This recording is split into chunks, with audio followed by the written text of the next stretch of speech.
I fell. I had to give you a sedative. Don't fight it. You went through another rough period. What? Right now, it's very important that you stay calm. We don't want you to have another episode. You're a patient at my clinic. Have been for a while now. The shock of your wife's death triggered a mental illness. No, you lying. You're suffering from various symptoms of undifferentiated schizophrenia. Bastard. It's okay, Alan. Just let go.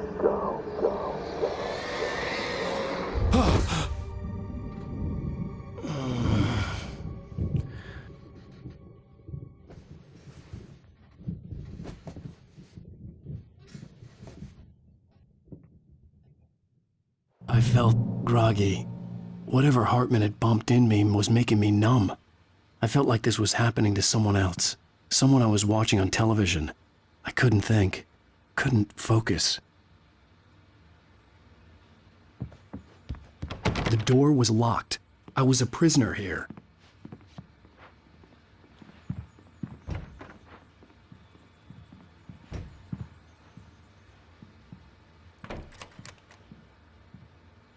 Good evening, Alan. Are we feeling better now? Feeling calm? Yeah.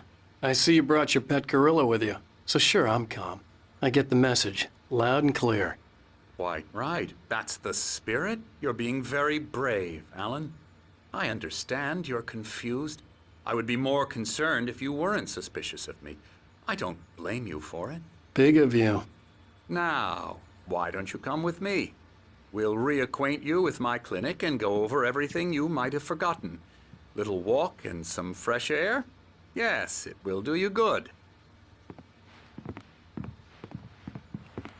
This corridor is for patients. Most of them aren't here right now. Jack took them out for a fishing trip, except for the ones who are particularly vulnerable, of course. I encourage creativity as a part of the recovery process here at Cauldron Lake Lodge. I specialize in treating artists. I bet you do. Splendid, Alan. I honestly believe we can get this thing under control if we work together. This way, Alan.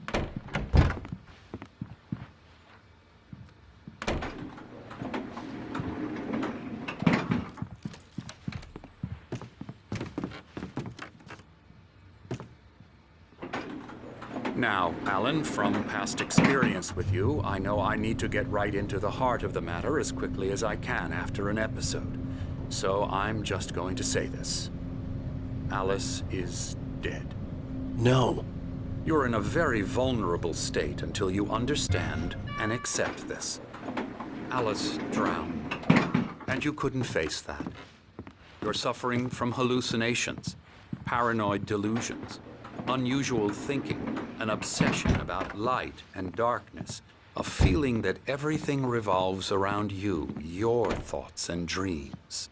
Your mind has constructed an elaborate fantasy scenario in which your writings are affecting reality. She has been kidnapped and supernatural forces of darkness are trying to stop you. We go this way, Alan. I wasn't ready for another shot, so I went along with it. He had to be lying. But under the influence of the drug he had given me, I had to fight not to believe his words. It's all in your head. You've been making it up. Apart from the tragic accident with your wife, no one has been killed. Your delusions are just a manifestation of your subconscious mind trying to protect you from the too painful truth. Unless we fight the fantasy, it will return. I know the instinct is to resist me, but think about it. Doesn't this make far more sense than the insane supernatural conspiracy you have concocted in your mind?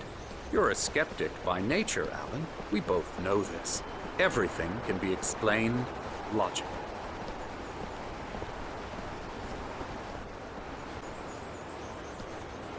I never get tired of this view. Very inspiring, isn't it? Cauldron Lake spread below us. I could see Mirror Peak on the other side of the lake. I thought I could make out the spot where Diver's Isle had been when I arrived with Alice. Now there was nothing but waves. It seems there's a storm coming. Funny, I don't recall there being a mention of that in the weather forecast. Well, no matter. This way. Follow me. Alan, what I'm telling you is good news. Right now, we're in control. Every time you have a relapse, it gets more and more difficult to resurface from the dark depths of your imagination. Not surprising, considering your profession. Imagination is what you work with. After all your nightmares, this should come as an immense relief to you. If it doesn't, why is that? Because I'm lying? Or because you don't want to admit that you're not well? It's very natural for you to think of me as your enemy. It's part of the illness. I let him talk. After all, Hartman obviously loved his own bring you voice. out of the His world words you've echoed constructed madly for inside yourself. my head. But I I dug can't my do nails it into by the palms of my myself. hands to stay You need focused. to work with me. Once you accept that, we can begin the journey towards your recovery. Come along. Let's go inside.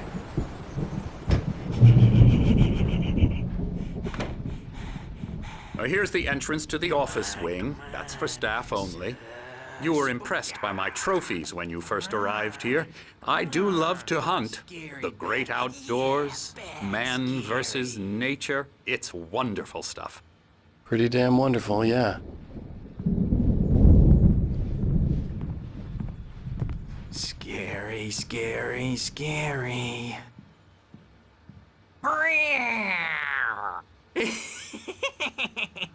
Emerson.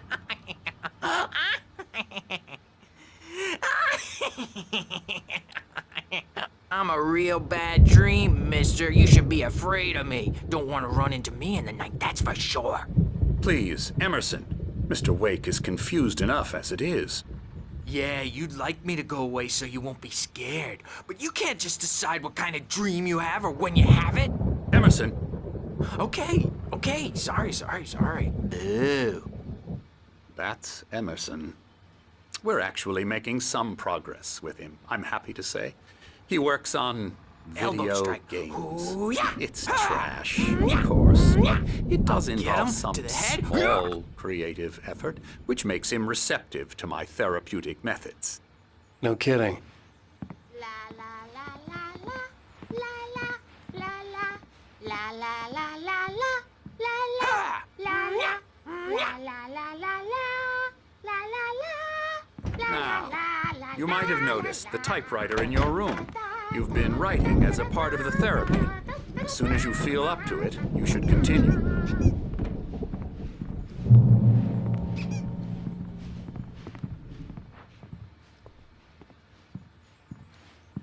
My rheumatism's killing me. There's a storm coming. Oh, what a storm. I hope it wipes this place off the face of the earth. And these two are the Anderson brothers, Odin and Thor. They had how should I put this? A heavy metal band in the 70s and 80s called Old Gods of Asgard. They even adopted new first names to complete the image of Viking gods. After the band broke up, they lived on a farm nearby. They are, well, in advanced stages of dementia. They're well cared for, TLC and all that. There's nothing more that can be done.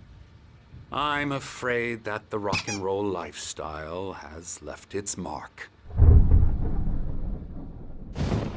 Oh, that won't do. I'm so sorry to cut this short for now, Alan. The power has been acting up. I'd better go check on it. We'll continue this soon. Meanwhile, when you feel up to it, return to your room and try to write. It really is for the best. Don't you think? I'd like to bash his head in with a hammer. Oh, he'd love to fish out our secrets, but he has no clue. He's not crazy enough. Not crazy like us, Sonny. Yeah! Being crazy's a requirement, Sonny. Who else could understand the world when it's like this? It takes crazy to know crazy. That's the sanest thing I've heard in a while. Zane! You're all right, Tom. Hey, we like him, don't we, bro? He's gotta go to the farm. The Anderson Farm. Valhalla! We wrote it all down, lest we forget. A crash course. All you need to know to get your head right. You need to find the message. Here, Sonny, here's something for you. Gave me a rash, but I kept it safe from these bastards. Zane could feel the poems, taking form, shaping things. As he experimented, he imagined he could almost feel the power surging through the keys of the typewriter. It exhilarated him. But there was fear, too. If not for his young assistant Emil, he would have given it up. But Emil convinced him otherwise. He too had a way with words. My head was clearing up, or according to Hartman, I was sinking back into the fantasy. I was convinced he was lying to me about everything. Crazy or not, the Andersons made more sense. Tom, you got any booze on you? Yeah, no. Sorry, We have a guys. stash of the special stuff at the farm. Our own formula. Local ingredients. Medicine clears your head right up. Makes you remember like moonbeams on the brain. Oh, I just noticed! Leather patches on the elbows? That's not very rock and roll. Tom just lost is all. Baba Yaga got to him too, the damn witch. She used us all. Taken from all of us. Took my thunder, the witch.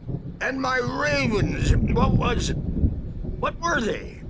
Memory and thought, the hag. She took something from you too, didn't she? That's what she does. We're better off. This place, the lake, it gives you power. If you're a creator, an artist, a god. Nightmare shifted in their sleep in the darkness of the lake. Yeah, that's the one. She makes sure it comes out twisted and wrong. Just ask the lamp lady. She knows what happened to that other writer. She's been using you, boy, and you let her. You went and opened the door for her, didn't you? Now, it was already open a crack. And whose fault is that? We're morally corrupt, disease-ridden, old and stupid. Doesn't mean he had to open it all the way, goddammit. I'm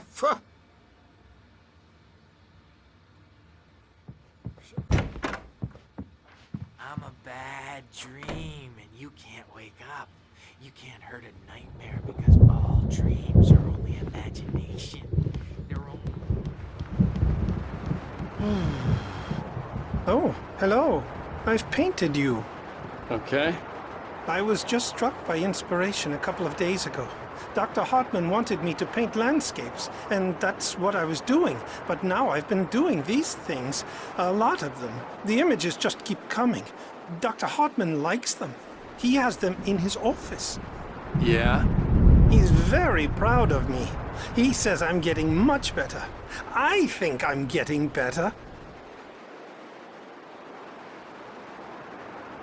Well, I guess I'd better start wrapping this up. The storm is almost here. Look at that. I'd hate to be out there tonight. Hey, Wake, why don't you humor Dr. Hartman and give the writing a shot, huh? Typewriter's in your room.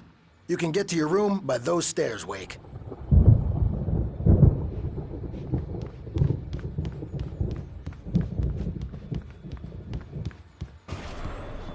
Something's wrong. I'm not myself. It's hard to think that there's a shadow inside my head. I can only focus on writing. Everything else is a blur. I'm trapped in this cabin. Have been for days, but it's always dark outside. My editor is real. I saw her again. She's not human. It's not human. A dark presence is wearing the old woman's face. She was covered in clinging shadows. There's a hole in her chest where her heart should be. I think I've made a horrible mistake. I don't think I'm any closer to saving Alice. It's been lying to me, using me to get the story it wants, and the story will come true.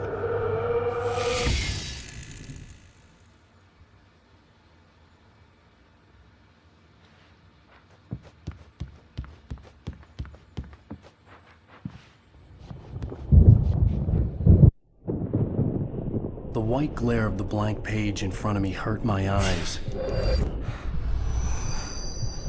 My hands began to shake uncontrollably. Everybody, calm down. Put that down. Bert, I need help. Hey, Wake, you stay here. I'm gonna go see what's up. You just keep doing what you're doing. Be cool, okay?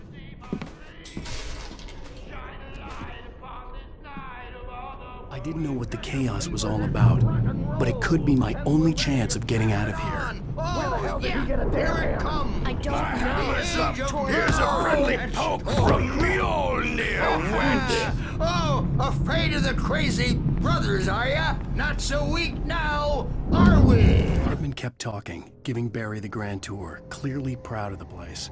He went on and on about his hunting trophies, and Barry was impressed. But he was here on business. He raised his voice, cut through the monologue. Hey, Hartman, where's Al? Hartman stopped in mid-sentence, annoyed at the interruption. He nodded at the hulking orderly standing nearby. The man smiled and clapped a practiced hand on Barry's shoulder.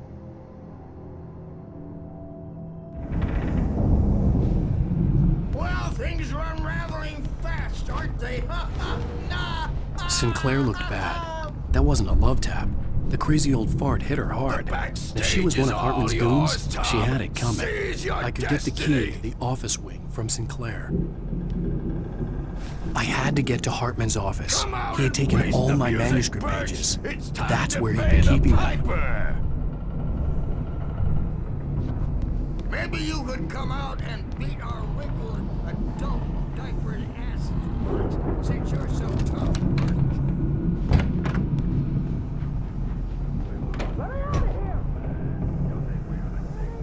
The markings on the tape said they were recordings Hartman had made at the sessions with his patients.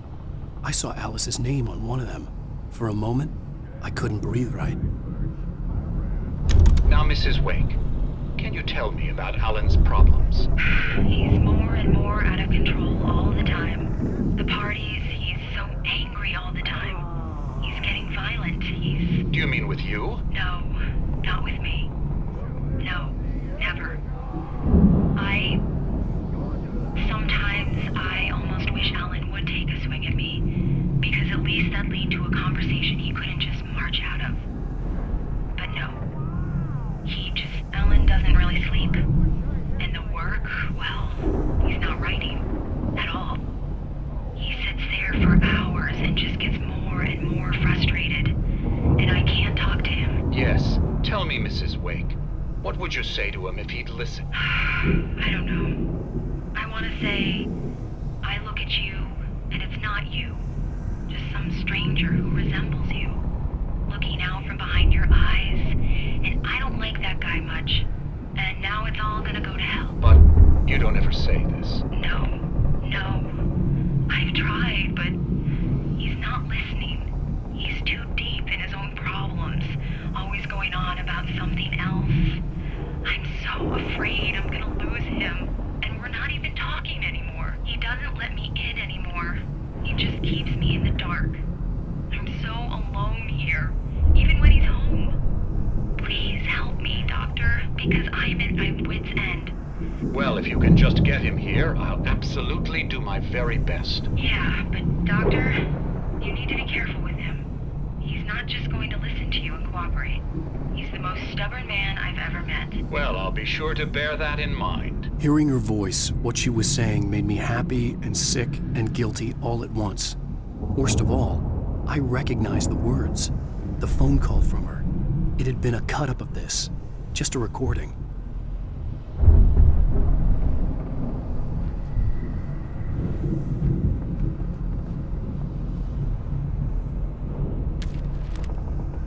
Hartman wasn't happy. Mott could see it in his eyes. He quickly lowered his own. He had made a mess of it, and he knew it. The shame of failure was hard to bear. He hadn't expected Wake to say he needed more time, and he blurted out 2 days, less than Wake had asked for to show him who was in charge. But that wasn't part of Hartman's plan.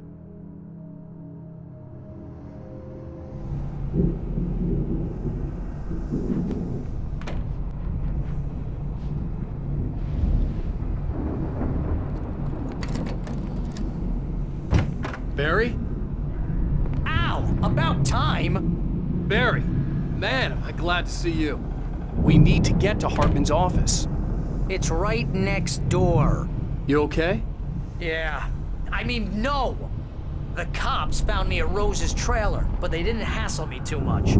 I'm obviously a victim in this, and I demanded to be treated as such. Or else I'd sue their asses.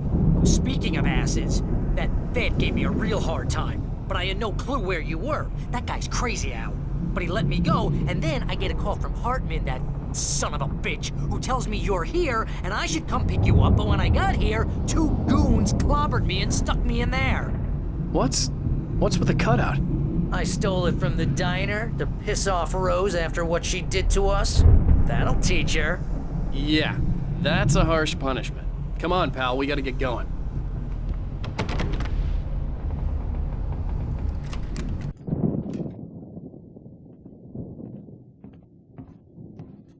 These were all the pages I had on me. And more.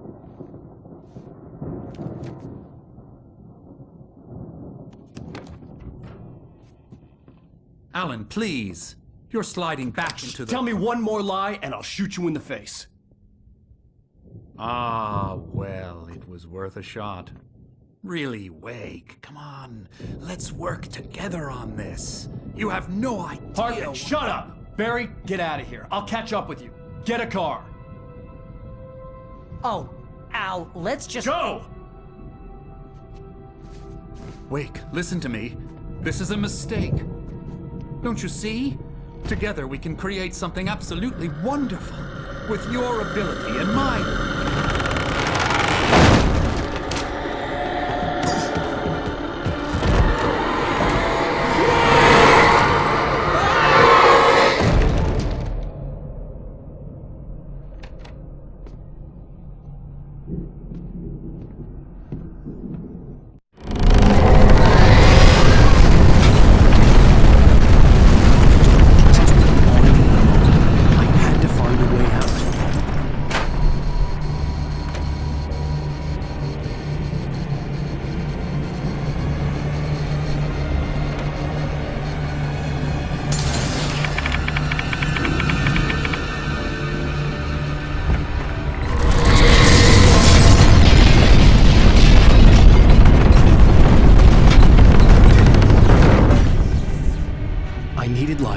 Possessed bookshelves out of my way.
Was no creator.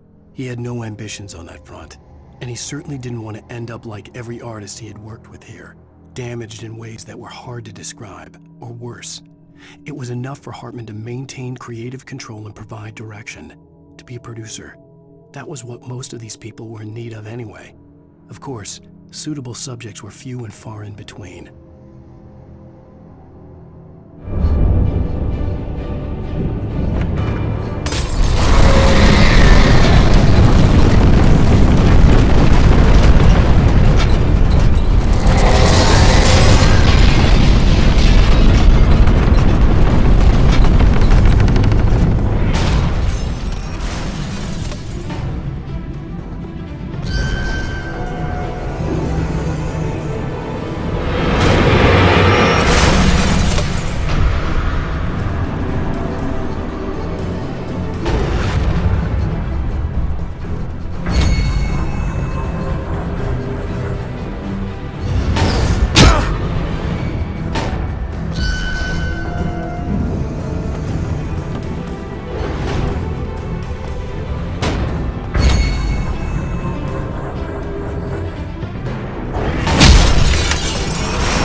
door, but the gate's locked. You're gonna have to go through the hedge maze over there. Barry, I don't have a light. Take this, Al! Oh, God! Look at the house, Al! Look out!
I stared at the Viking paraphernalia that littered the area, surrounding an unlikely centerpiece.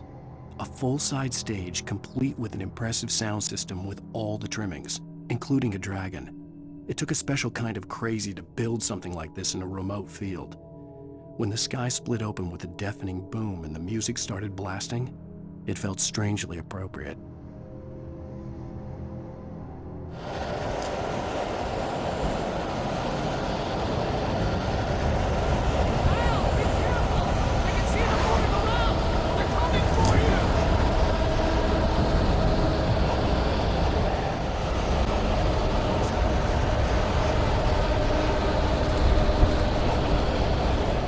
Hurried down the corridor. He had disliked leaving Wake when he was surely at his most susceptible to therapy.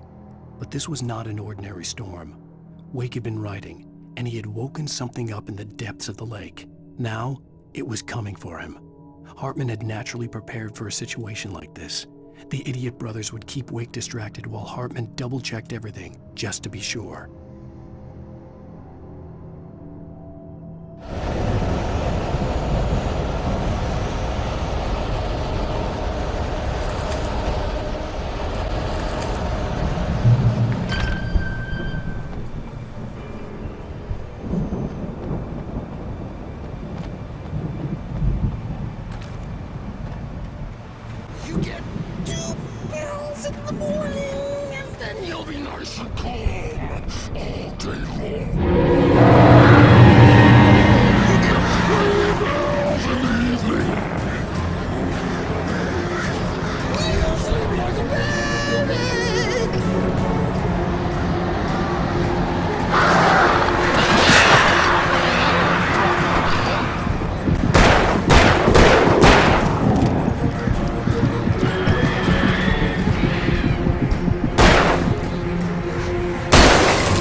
Mott knew that Wake was smarter than him.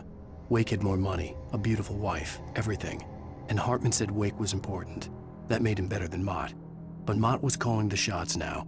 He'd expected Wake to whimper and grovel, but instead, he seemed willing to fight.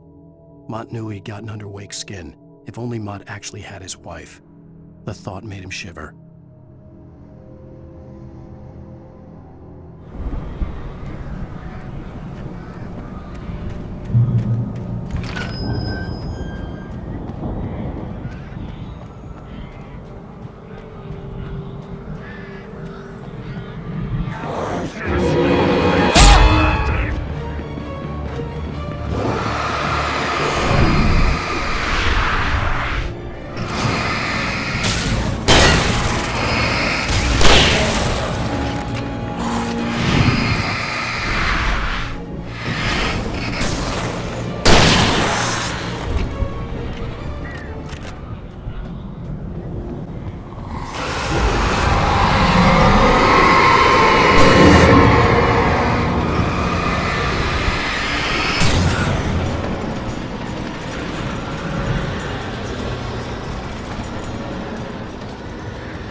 the moment, Barry was just glad he had survived the fall.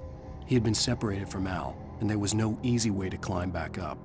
He told himself he'd be okay in the gloomy forest at night.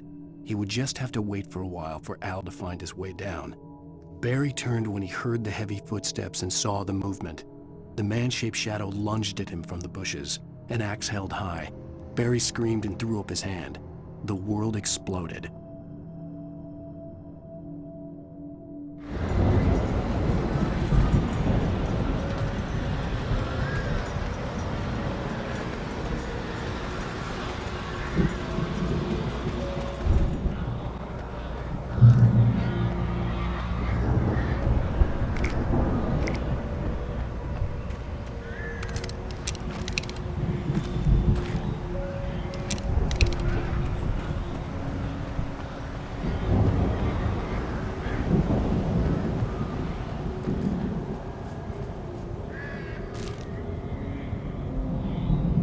Hartman watched as Wake's features slackened. The man was bullheaded, no doubt. Even lying on the bed, he'd almost broken Hartman's nose the second time. But with a little time, he could break Wake down, give him proper direction. Wake was easily the most promising subject he'd had. Well, since Tom, really. "Sleep well, Alan," Hartman whispered with a smile. "Let me take care of you." He sniffed hard to clear his throbbing nose, swallowed blood, and barely tasted it.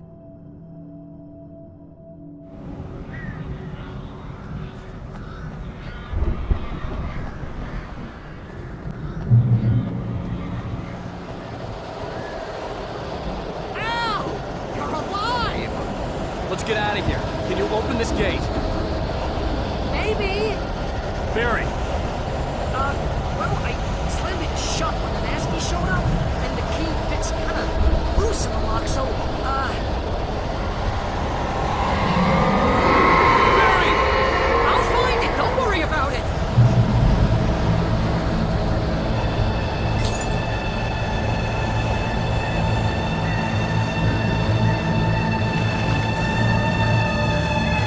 Hurry up, Barry! I'm on it!